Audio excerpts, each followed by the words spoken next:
We are looking at 3 examples by 3 American Impressionists, Childe Hassam, John Leslie Breck, and John Singer Sargent. All 3 were painted while the artists were visiting Ironbound Island in Maine. It's privately owned to this day. So the Blaney family really had an entire island at its disposal. Dwight Blaney was really a Renaissance man. He painted in the Impressionist style, inspired by his travels throughout Europe, where he met Edith White, who was the heiress to the Eastern Steamship Company. And this union really afforded Blaney financial freedom to pursue painting full-time. Edith and Dwight moved in prominent circles, and included in those social circles were a number of artists, many of whom Blaney invited to visit on Ironbound Island. And the Blaneys were certainly remarkable hosts. Edith loved to cook, something that Sargent alleged brought him back on multiple occasions. This picture depicts his hosts, the Blaney family, on the porch of their Maine house on Ironbound Island in Maine. And in fact, here the watercolor is inscribed, "To my friend Dwight Blaney." And it's Dwight Blaney in an incredibly relaxed pose.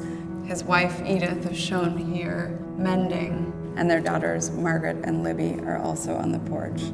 Sargent would have had a concept that he laid down in pencil before executing in watercolor. And it's done quite quickly, but with incredible precision, as we've come to expect from his mastery of this medium. And here you have just the slightest evidence of the garden, so beautifully captured in John Leslie Breck's painting, The Garden, Ironbound Island, Maine. To me, this painting is the encapsulation of what happiness might look like. Deep reds, purples, pinks, greens, highlighted by the white of the home and the blue of the ocean and the cliffs behind it. It's reminiscent of some earlier pictures he had painted while in France, where he studied at the Académie Julienne, as many other American artists did. What's interesting about Breck is he then goes to the artist colony in Giverny, helmed by Claude Monet. He strikes up a relationship with Monet's stepdaughter and is really painting alongside the great master.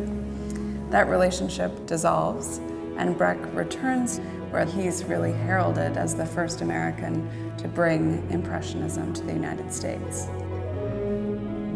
Childe Hassam is the best-known American Impressionist.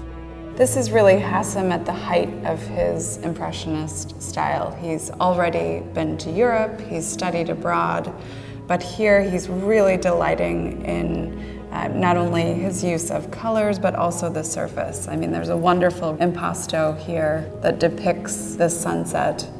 He's distilled the landscape to the elements. The cliffs versus the water versus the sky is still quite clear, but he's really focusing on the effects of the sun on the water, which is as classic an Impressionist subject as one can find.